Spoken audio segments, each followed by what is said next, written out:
The same problem every human being faces: stress, strain. Why? Why are you making it universal?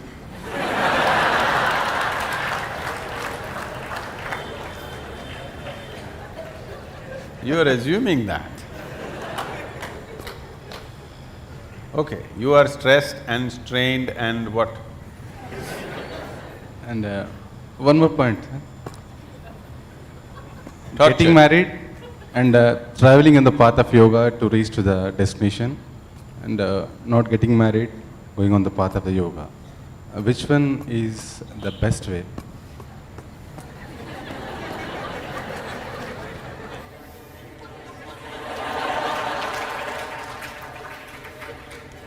So he has named his wife and children as stress, strain, torture.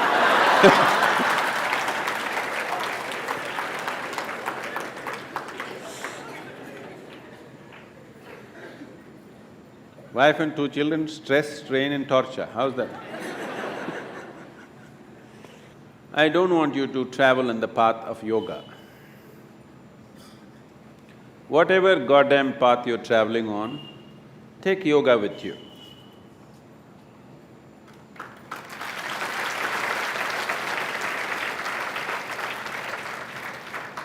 It will make the path easy and beautiful. Whether you go north or south, if it is dark, you take a torch, isn't it? Only northward people take torch, southern people take darkness with you. Is there such a thing? No. So, you getting married is because of your needs. You were not born with your wife, were you? You were born like this, a complete human being. Because you have certain needs, physical, psychological, emotional, maybe financial, social, that also is there, right?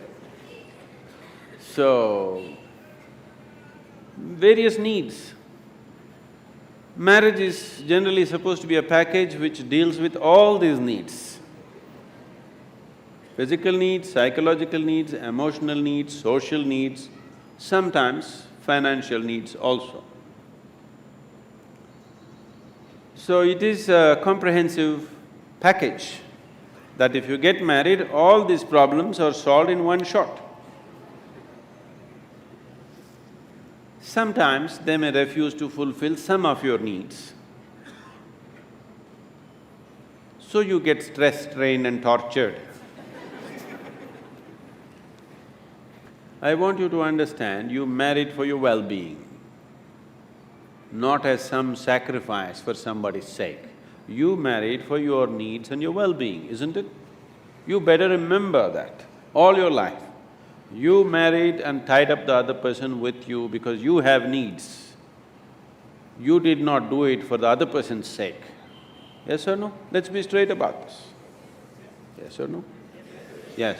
You remember this? If you remember this, you live in little gratitude, okay? You… if not all the five pancha and the five needs, at least two you fulfilled for me, thank you very much, isn't it? All the five perfectly, maybe they did not fulfill, at least two or three they fulfilled, right? Your husband or your wife? Did they, didn't they? If they did not fulfill anything, I don't think you would be there by now. Yes or no? If they did not fulfill any of your needs, I do not think you would still be there. They are fulfilling some needs, a few things maybe they are not able to fulfill. So are you. You are also not able to fulfill every one of the needs of the other person. Some you're fulfilling, some you're not, isn't it so? So, why did this become stress, strain and torture?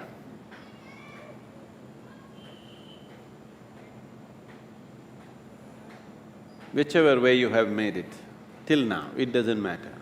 If you're willing, in 3 days' time, it doesn't matter how bad your situation is, in 3 days' time, you can bring it to a semblance of peace.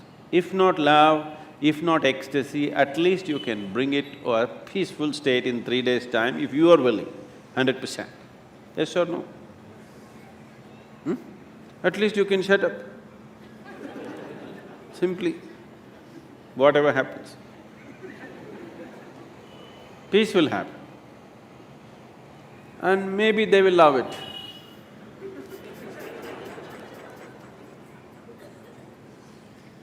So, don't walk the path of yoga, whatever the path, you must carry yoga with you.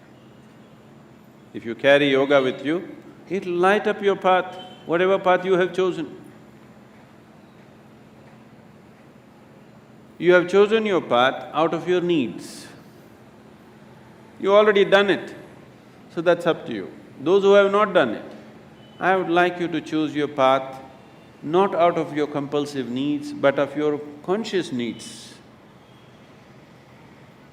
So, when that stage in your life comes, it is time to consciously look at your life and see, will today's needs mean something to you after 5 years or 10 years? Will it be worthwhile to tie up your life for the simple needs that you have today, or are these just passing needs for you? It's a very strong need, you must marry. If it is not a strong need, it's a passing need. You can work out your needs probably by just going to a cinema, then no need to get married, you know. Yes, many people are like this, their needs are not very strong, it's just passing. But social structure tells them you have to. Not necessary. It must be a conscious choice. Whichever way you go, it must be your conscious choice, not compulsive choices. Because if you choose compulsively, you will always take it out on the people around you. Because you feel like a slave and you don't like it, so you take it out on them and they will take it out on you. So, it is not about what you're doing, it is about how you do it. What you're doing is according to our requirements, but how you do it will determine the nature of your life. Is it an advantage to walk single rather than walk with people? Yes, if you want to walk rapidly.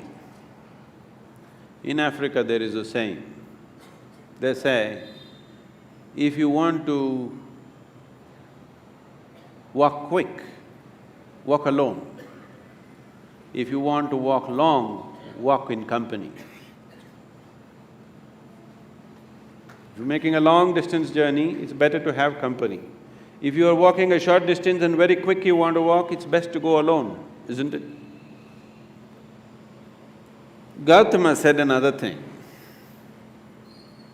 When somebody asked him the same question, he said, "It is better to walk alone than to walk with a fool."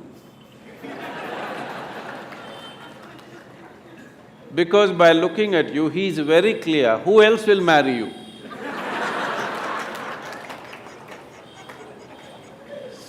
So that is Gautama's way of working. So he said, he's always discouraging people to take company. He said, this life is a brief walk, why do you need company? When you leave this body, it's a long place, there I will be there. This is the offer. But you think life is long. So maybe you need company. If you need company, you take it. But how you conduct this company is very important.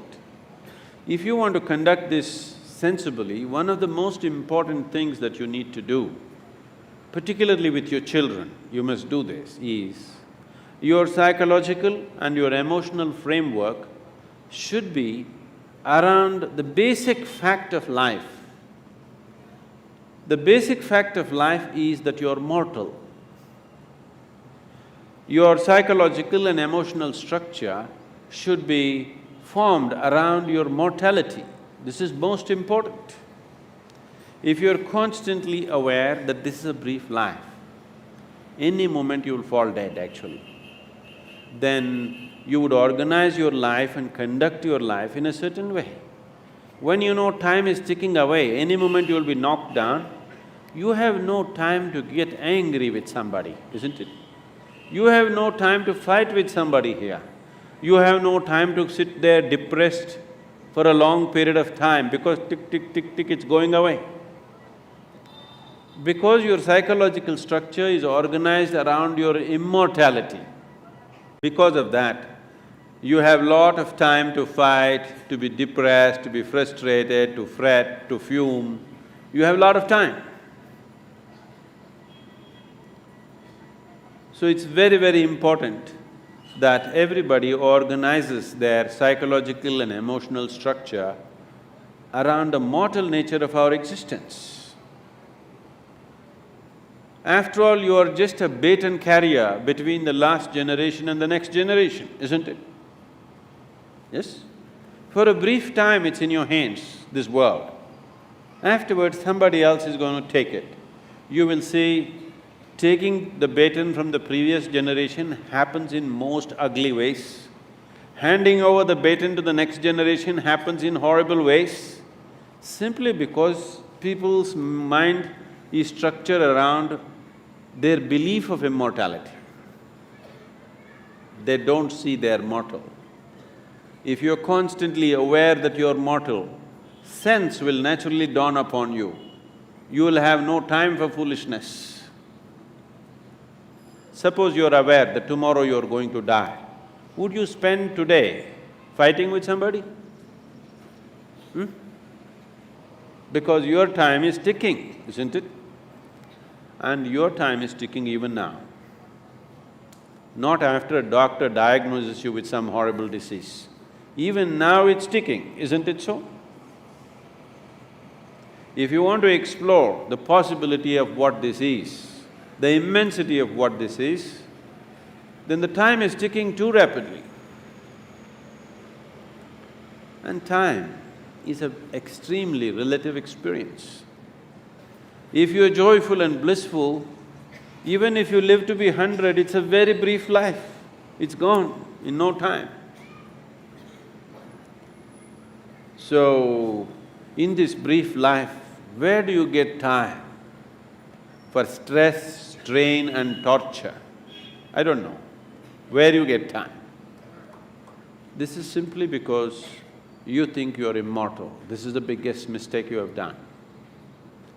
It is just a brief journey. You must conduct it as gracefully, as blissfully as possible. If you do not know the cosmos, at least you must know this piece of life before you fall dead. That must happen to everybody.